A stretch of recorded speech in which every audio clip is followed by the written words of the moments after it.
আমাদের সব মাফ হয়ে যাবে। অনেকে ছুঁইতে পারলে অনেক কিছু মনে করে। ভাইয়ের আমার ওলামাদের সাথে সান্নিধ্যে যাওয়া, তাদের কথা শোনা, তাদের মজলিসে বসা, এটা ভালো, এবং সাক্ষাৎ করতে পারলেও ভালো, কিন্তু এটার জন্য এত মরিয়া হওয়ার কিছু নেই। তারপরে আলহামদুলিল্লাহ সাক্ষাতের বহু সুযোগ আছে। বিশেষ করে আমরা আমাদের কথা বলি, আমাদের মসজিদে জুমা পড়লে জুমার পরে সাক্ষাতের সুযোগ থাকে। এছাড়া আমরা আসুন্নাহ ফাউন্ডেশন মসজিদ কমপ্লেক্স করতেছি, আল্লাহ যদি বাঁচায় রাখেন সেখানে আমরা নিয়মিত বসবো এবং মানুষের সাথে সাক্ষাতের সুযোগ তৈরি হবে। এখন নানামুখী একবার এক এক জায়গায় থাকার কারণে সেভাবে আসলে সময় বের করা সম্ভব হয় না। আল্লাহ তাআলা তৌফিক দান করুন আপনাকে এবং আমাকে। 1 বছর হয়নি আমি নামাজ শুরু করেছি। যে কোনো ইবাদত বা ভালো কাজ করার সময় আমার মনে হয় যে আমি লোক দেখানোর জন্য ভালো কাজটি করছি। এই ধরনের মন মানসিকতা থেকে বাঁচার উপায় কি? দেখুন, আমরা যদি নামাজ পড়তে গেলে মনে হয় রে আমি মনে আল্লাহর জন্য নামাজ পড়ছি না, এটা শয়তানের ওয়াসওয়াসা। এটারে বলে কি? শয়তান এগুলো মানুষের মনের ভিতরে ওয়াসওয়াসা দেয়, এগুলোকে পাত্তা দেওয়া যাবে না। আপনি ইবাদত করে যাবেন, একসময় এগুলো থাকবে না।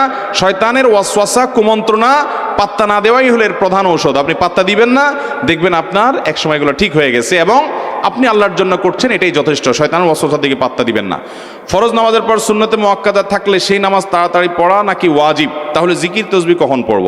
ফরজ নামাজ শেষ করার পর আপনি জিকির আজকার করবেন না সুন্নত আগে পড়বেন? এটা নিয়ে ফোকায়ে কেরামের মধ্যে মত পার্থক্য আছে। অনেক ফকিগণ বলেছেন আগে সুন্নত পড়ে তারপর জিকির আজকার দোয়াগুলো পড়বেন। আবার অনেক ফকিহ বলেছেন না, জিকির আজকার তাসবিহ আগে পড়ে এরপরে সুন্নত পড়বেন। কিন্তু এই আগে সুন্নত পড়তে হবে এটাকে ওয়াজিব বলেছেন কেউ? এরকম আমার জানা নাই, এরকম কেউ বলেন নাই। আপনি সুন্নত আগে পড়লেও হয়ে যাবে, আর জিকির আজকার করে সুন্নত পরে পড়লেও সুন্নত আদায় হবে, কোনো ওয়াজিব তরক হবে না, গুনাহও হবে না। স্বপ্নে কোনো কিছু খেলে কি হয়? স্বপ্নে কিছু খেতে দেখলে কি হয়? দেখুন, স্বপ্নে স্বাভাবিকভাবে আমরা অনেক কিছু যেগুলো কল্পনা জল্পনা করি খাওয়ার কথা, অনেক যুবক আছে সারাদিন চাইনিজ খাওয়ার ধান্দায় থাকে, বাবা মার কাছ থেকে টাকা পয়সা নিয়ে, তো স্বপ্নে শুধু চাইনিজ খাওয়া দেখে। এটা জল্পনা কল্পনা করার কারণে হয়, এরকম কিছু স্বপ্ন আছে। আবার কিছু স্বপ্ন আছে বেশ ইঙ্গিতপূর্ণ, ব্যাখ্যা সাপেক্ষ, যে প্রশ্ন থেকে ইন্ডিকেট পাওয়া যায়, সেটা স্বপ্ন দেখলে যদি আপনার কাছে মনে হয় বেশ তাৎপর্যপূর্ণ, কোনো ভীতিকর কিছু নয়, তাহলে সেটা ব্যাখ্যা সাপেক্ষ হতে পারে। স্বপ্নের ব্যাখ্যা যারা বুঝেন তারা বলতে পারেন যে কোন স্বপ্নের কি ব্যাখ্যা হতে পারে।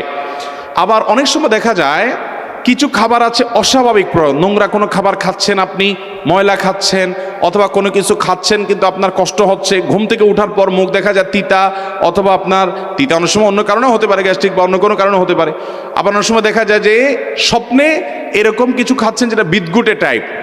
এগুলো বেশিরভাগ ক্ষেত্রে ব্ল্যাক ম্যাজিক হয়ে থাকে, দুষ্ট জিন এবং যারা ব্ল্যাক ম্যাজিশিয়ান স্বপ্নে এ ধরনের বিদঘুটে অনেক কিছু খাওয়ায়। কাঁচা মাছ খাচ্ছেন, এটা খাচ্ছেন, সেটা খাচ্ছেন, এবং অনেক সময় ঘুম থেকে ওঠার পরে আপনার এরকম অস্বাভাবিক অনেক কিছু দেখা যায়। এগুলো ব্ল্যাক ম্যাজিকের ইত্যাদির প্রভাবে হয়ে থাকে, এগুলোর কারণে মানুষ ক্ষতিগ্রস্ত হয়। আমি ব্যক্তিগতভাবে এক রুগীর কথা জানি, চিটাং রোডে আমার ভূমিপল্লী মসজিদের পাশে, মসজিদের 2-3 বিল্ডিং পরেই ভদ্রমহিলা অসুস্থ হয়েছেন ব্ল্যাক ম্যাজিকের কারণে। কোনো রোগবালাই ট্রিটমেন্ট করে কিচ্ছুতে কোনো উপকার হয় নাই। ভদ্রমহিলা বহু দেশ ঘুরেছেন এবং মৃত্যু মুখে পতিত হয়ে গেছেন, বিছানায় পড়ে গেছেন। ইয়াং মানুষ, খুব বেশি বয়স হয় নাই। তো এই ভদ্রমহিলাকে ব্ল্যাক ম্যাজিক করা হয়েছে। কোরআন হাদিসের আলোকে যখন রুকিয়া করা হলো, ঝাড়ফুঁক করা হলো, দেখা গেল তার বমি হলো। বমির সাথে একটা গোশতের টুকরা বের হলো যেটা চুল দিয়ে পেঁচানো। এখন চুল দিয়ে কেন পেঁচানো হলো আমি তো জানি না। একজন ডাক্তারের সাথে শেয়ার করলাম, উনি বললেন ভাই চুল দিয়ে এই জন্য পেঁচাইছে যে চুল এটা কখনো হজম হয় না, এটাকে এমনভাবে চুল দিয়ে মোড়ানো হয়েছে যে এই গোশতের টুকরাটা কোনোদিন হজম হবে না। এটা যতদিন তার পেটে থাকতে থাকবে মৃত্যু পর্যন্ত সে কষ্ট পেতে পেতে দুনিয়া থেকে যাবে, ব্ল্যাক ম্যাজিকের কারণে, কালো জাদুর কারণে। তো এইরকম কালো জাদু তার পেটে কিভাবে গেলে? কেউ তাকে খাওয়াইছে, এত বড় জিনিস তো কেউ তো খাওয়ানোর কথা না। স্বপ্নে অনেক সময় শয়তান এটা করে। এই স্পিরিচুয়াল বা আপনার আধ্যাত্মিক বিষয়গুলো অনেক সময় আমরা অনেকে বিশ্বাস করতে চাই না, অথচ এগুলো কোরআন হাদিসের আলোকে অপ্রমাণিত বিষয় নয়। অতএব স্বপ্নে আপনি কি খেলেন বা না খেলেন এটি ব্যাখ্যা সাপেক্ষ বিষয়। হতে পারে জল্পনা কল্পনার কারণে, সেটা সাধারণ। হতে পারে কোনো ইন্ডিকেটমূলক যে এটা খেলে এটা হওয়ার আলামত, ওইটা হওয়ার আলামত। এগুলোর স্বপ্ন সম্পর্কে বিশেষজ্ঞ মানুষরা ব্যাখ্যা করতে পারবেন, আমি নিজের সম্পর্কে খুব বেশি জানি না। এটা স্পেশাল একটা সাবজেক্ট। আর ইসলামের স্বপ্ন, এটা ইমানদারদের স্বপ্ন বেশিরভাগ ক্ষেত্রে ইঙ্গিতমূলক হয়ে থাকে, ইন্ডিকেটমূলক হয়ে থাকে, ভালো বা মন্দ তার কোনো কিছুর আলামত হয়ে থাকে। আর তৃতীয়ত, কোনো কিছু খাওয়াটা অনেক সময় হয় এটা আপনাকে ব্ল্যাক ম্যাজিকের অংশ হিসাবে ম্যাজিশিয়ানরা ঘুমের ভিতরে কোনো কিছু আপনার পেটে ঢুকায়। এটা কিভাবে ঢুকায়, প্রকৃতি কি, একমাত্র আল্লাহ ভালো জানেন, কিন্তু করে, এবং সেটি কারণে মানুষ ক্ষতিগ্রস্ত হয়, প্রভাবিত হয়। এগুলোতে বাঁচার উপায় কি? ওই যে শোয়ার সময় উযু করে ঘুমাবেন এবং 3 কুল পড়ে পুরো শরীর বন্ধ করে ঘুমাবেন সুন্নাহসম্মত আমলগুলো সকাল সন্ধ্যা করবেন এবং কোরআন তেলাওয়াত বাসায় চালু রাখবেন। বিশেষ করে দেখবেন এই সমস্ত ব্ল্যাক ম্যাজিক থেকে আল্লাহ তাআলা আমাদেরকে বাঁচাবে। আল্লাহ তাআলা আমাদের সবাইকে যা শুনলাম জানলাম বুঝলাম আমল করার তৌফিক দান করুন।